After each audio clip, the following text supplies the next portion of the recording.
Vous êtes sur Gale Afrique Télévision. Une fois de plus, merci de votre fidélité, mesdames et messieurs. Bienvenue.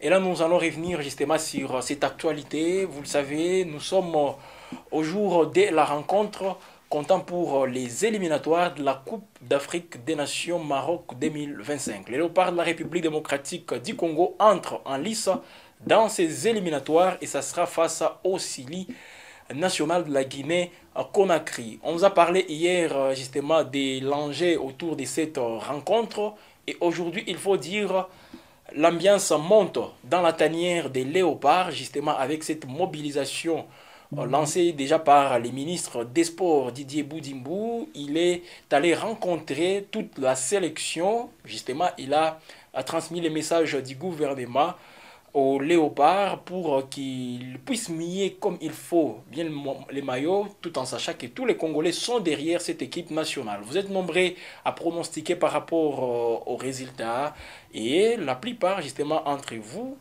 s'inscrivent directement dans la logique de la victoire côté République démocratique du Congo. Il faut bien entamer cette campagne des éliminatoires, comme l'a dit l'entraîneur Sébastien Desabre. Non seulement lors de sa première interview, c'était au micro de l'équipe de communication de la Fédération congolaise de football association. Hier, c'était la conférence de presse d'avant-match. Les sélectionneurs de la République démocratique du Congo étaient face aux journalistes.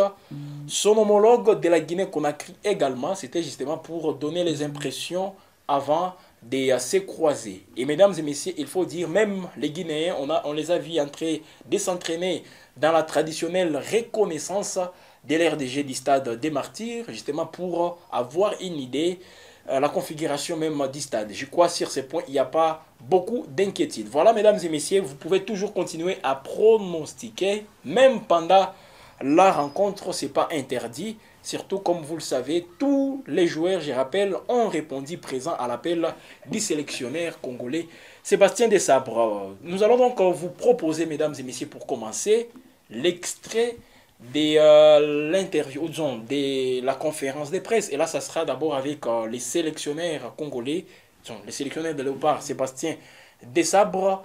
Et puis, on va suivre celui de la Guinée-Conakry. Et on va revenir justement pour vous donner la composition probable et lire vos différents messages de pronostics, sans oublier aussi les images comme vous le voyez, les léopards en train de s'entraîner, la dernière séance d'entraînement avant de croiser les Sili nationales. Et vous le savez, le deuxième match pourra intervenir la semaine prochaine, le 9 septembre, face au Walia de l'Éthiopie. Ça sera justement en Tanzanie, à Dar es Salaam, la capitale de la Tanzanie, qui va justement abriter cette rencontre. Sébastien Desabre, Sergueï l'Afrique Télévision. État des lieux et que tout le groupe est au complet. J'avais sélectionné 25 joueurs. On a malheureusement un joueur qui sera indisponible sur ces deux matchs, qui est le jeune Mouko, qui est arrivé avec une blessure à la cheville après son match contre le Paris Saint-Germain. Donc il va repartir un petit peu plus tôt pour aller se faire prendre en charge à Lille.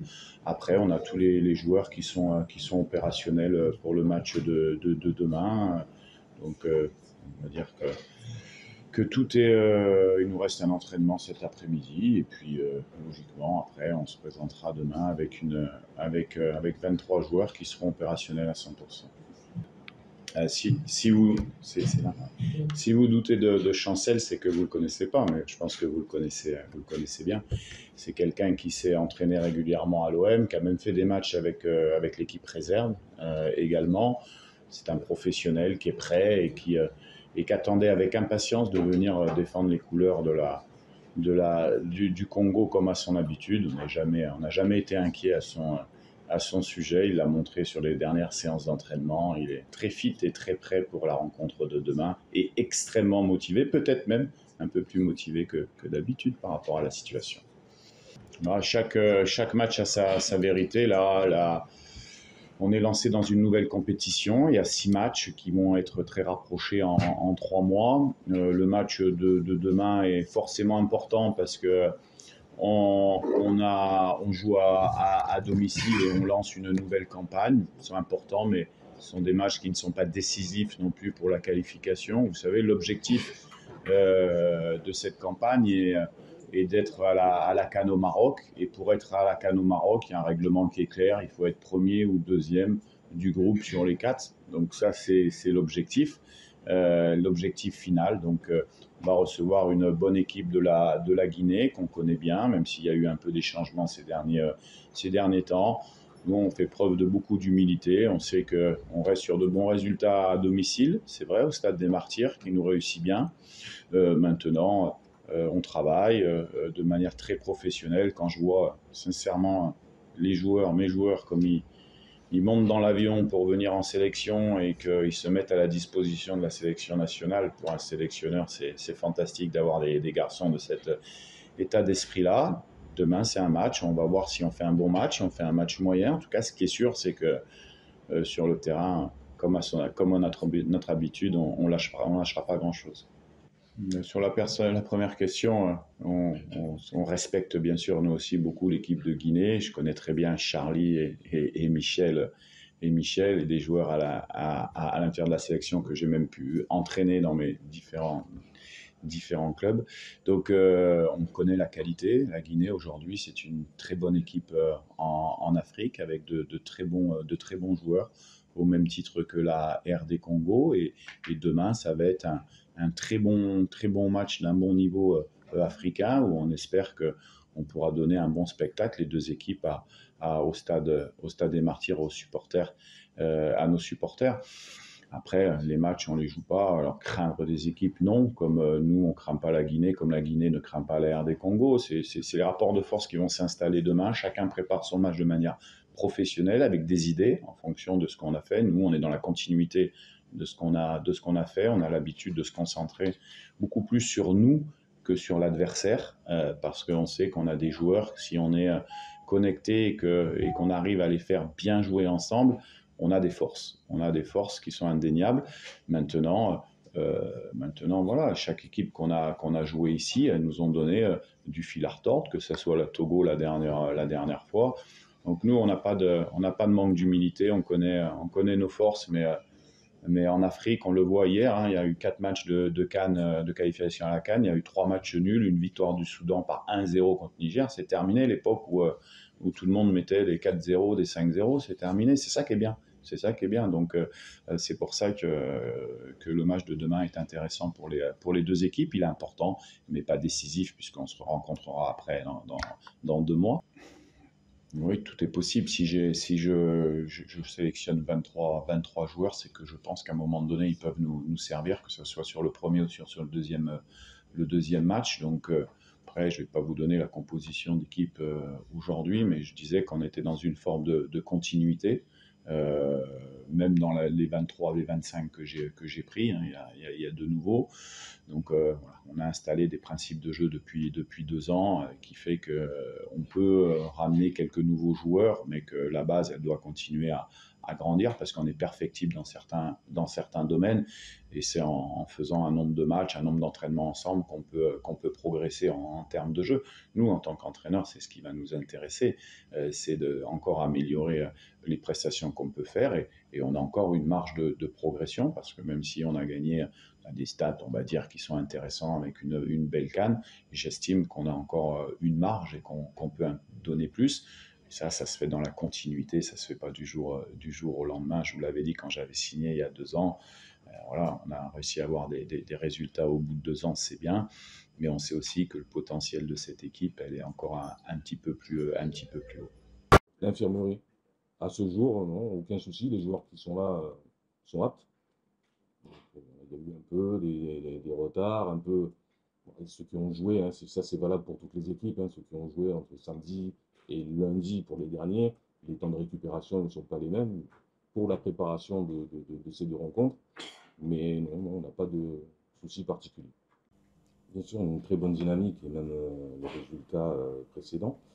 Maintenant, on est là avec nos armes, avec nos forces pour essayer de faire le meilleur résultat possible. On est là, on est à la disposition de l'équipe nationale, on essaye de faire au mieux. Le plus important, c'est le collectif, les joueurs qui sont présents aujourd'hui, et bien représenter la nation de la meilleure des façons. Voilà, mesdames et messieurs, les sélectionneurs Sébastien Desabre au micro de l'équipe de communication. Et justement, ils nous ont réalisé cette très belle séquence, la cellule de communication de la Fédération congolaise de football association. Vous avez également suivi les sélectionneurs de la Guinée-Conakry. Voilà, lui qui est aussi optimiste. Surtout, il faut faire attention parce que la Guinée-Conakry vient avec une seule mission de des fermiers face à la République démocratique du Congo.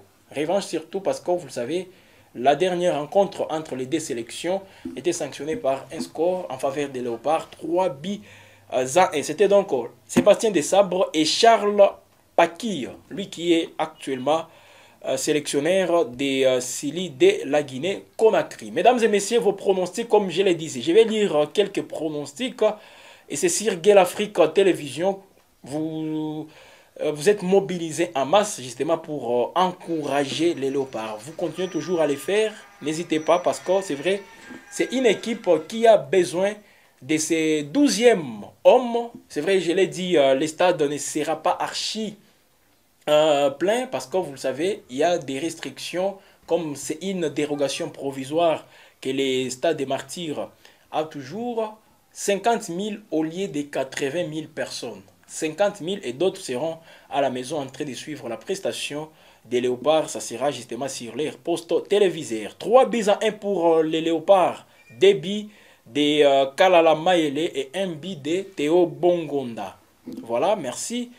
Les Léopards vont gagner par 3 buts à 0. But de Meshak, Yohan Wissa et Gédéon Kaloulou. Kaloulou, il n'a jamais, je crois, marqué depuis qu'il est appelé dans la sélection nationale.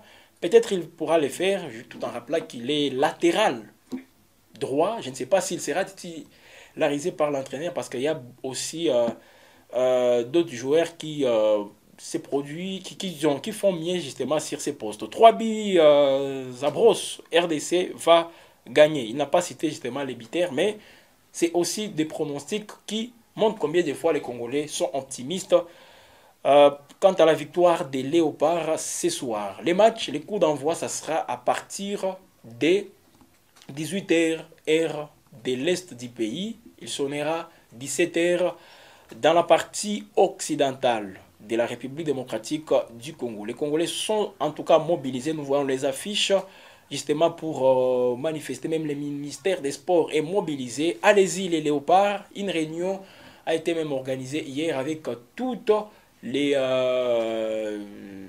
associations, les groupes d'animation pour que la mobilisation soit aussi au zénith. Il faut aussi préciser que cette rencontre sera officiée par l'arbitre international égyptien à la personne Adel El Saïd Hussein. C'est lui qui va donc officier cette rencontre. Alors, quartier beaucoup plus composé, un quartier arbitral composé justement des arbitres égyptiens. Alors, composition probable, là c'est tout simplement une composition probable parce qu'on le disait, ça sera aussi un casse-tête pour l'entraîneur, faire le choix entre Lionel Mpassi qui est des retours, vous le savez, il a connu aussi un long moment de blessures, il est des retours, mais Berthaud Dimitri a aussi fait preuve justement d'une performance qui a convaincu plus d'un Congolais. Donc, ça va se jouer entre les deux. Mais dans la composition probable qu'on peut justement entrevoir, nous avons Dimitri Berthaud dans les perches. Au niveau de la défense, Arthur Maswaku comme latéral gauche. Axel Touanzembe, lui qui va donc jouer comme latéral, qui pourra jouer comme latéral droit. Inonga Baka dans l'axe, accompagné de Chancel Mbemba, capitaine de l'équipe des Léopards. Milieu de terrain, nous avons Charles Piquel, Samuel Moutoussami, Charles Piquel comme sentinelle, Samuel Moutoussami, milieu récupérateur, et Edo Kaembe, il est de retour et il est en forme, même dans son club de Watford. Edo Kaembe est en forme, mesdames et messieurs, donc ça ne va pas nous surprendre de les voir dans les 11 de départ côté Léopard. Et au niveau de l'attaque, Yohan Wissa comme ailier gauche, Théo Bongonda ailier droit et Samuel Essende à la pointe de l'attaque. Voilà mesdames et messieurs, mais entre Essende et Simon Banza, Fiston Kalala Maele. Il y a aussi un combat des titans, mais Samuel Essende pourra encore une fois être titulaire. Parce que nous le savons tous, avec Fiston Kalala Maele, c'est un bon joker. Tout comme Meshak Elia. Voilà pourquoi nous ne les voyons, nous ne les mettons pas dans ces 11 probables des léopards. Voilà, mesdames et messieurs, continuez toujours à faire vos pronostics concernant cette rencontre. Et Gale Afrique Télévision pourra toujours vous accompagner pour vous faire vivre la prestation des léopards. Et après, je rappelle, ça sera les deuxièmes matchs dans ces éliminatoires toujours. Et la RDC fera face à l'Éthiopie. Voilà, nous sommes dans un même groupe avec l'Éthiopie, la Tanzanie et la Guinée. Donc, dans tout ça, mesdames et messieurs, comprenez que la RDC doit s'imposer ce soir pour prendre la première position de ces groupes et pour la deuxième journée, aller négocier sans pour autant avoir beaucoup de pression. Ça sera justement un déplacement, mais tout est mis en œuvre justement pour que les léopards fassent des bons résultats dans ces deux rencontres. Voilà, mesdames et messieurs, Gale Afrique Télévision vous accompagne toujours. Les léopards restent aussi au cœur de l'actualité parce que ça concerne toute la République démocratique du Congo. Mesdames et messieurs, fin de cette production sur Gale Afrique Télévision. Merci une fois de plus à vous de l'avoir suivi. Vous êtes nombreux. N'hésitez pas à partager. Commentez aussi, s'il vous plaît, avec des pronostics. Sans oublier aussi de vous abonner tout en activant la cloche des notifications.